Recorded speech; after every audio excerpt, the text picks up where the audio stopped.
भूतिया गांव। केदारनाथ की यात्रा शुरू होने जा रही है, लाखों भक्तों की भीड़ उमड़ने वाली है।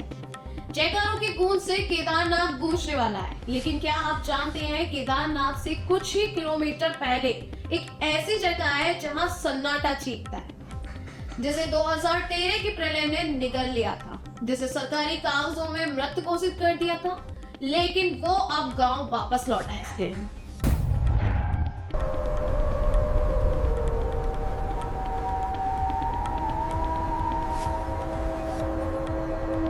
नमस्कार, मैं कीर्ति सिंह और आप देख रहे हैं प्लैनेट न्यूज इंडिया। जी, हम बात कर रही हूँ उस रैनी गांव की जो 10 से 12 साल पहले मिट्टी में दफन हो गया था, लेकिन अब श्रद्धालु केदारनाथ जाने से पहले यहाँ पर रुकेंगे।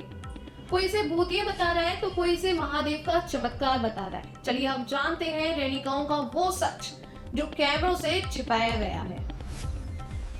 जून 2013 बादल फटा और मंदाकिनी ने रौद्र रूप ले लिया। रैनी गांव जो कभी पहाड़ों की शान था, चंद मिनटों में मलबे का ढेर बन गया। घर, स्कूल और अपनों की यादें, सब कुछ मिट्टी और पत्थर के नीचे दब गया। सालों तक यहाँ कोई नहीं आया, ये एक नो ह्यूमन्स लैंड बनकर रह गया। लेकिन कुदरत का खेल देखिए, जहाँ इंसान खत्म हुए वहाँ प्रकृति ने इस मलबे को ढक लिया।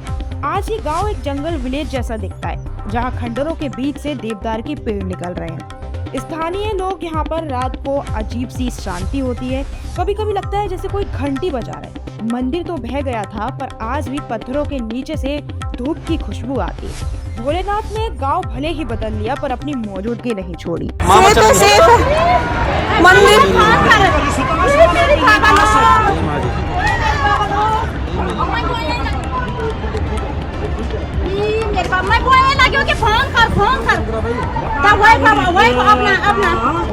देखिए, अभी तक 70 लोगों को हमारे गांव से, वहां से, उस नगर से निकाला गया है और सभी लोगों को निकालने की कार्रवाई।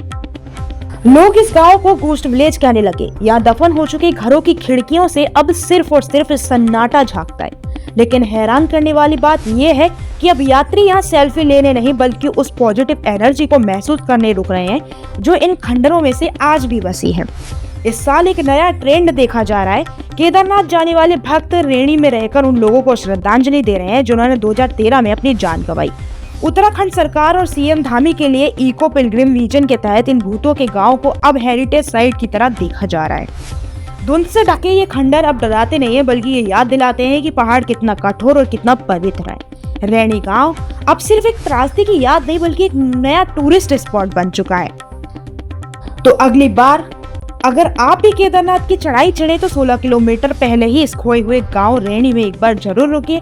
शायद आपको उन पत्थरों की बीच महादेव की कोई अनसुनी कहानी सुनाई दे। क्या आप ऐसे भूतिया और रहस्यमय गांव में जाना पसंद करेंगे? क्या आपको लगता है कि प्रकृति के इन गांवों को अकेला छोड़ देना चाहिए? अब अपनी राय हमें जरूर बताएं।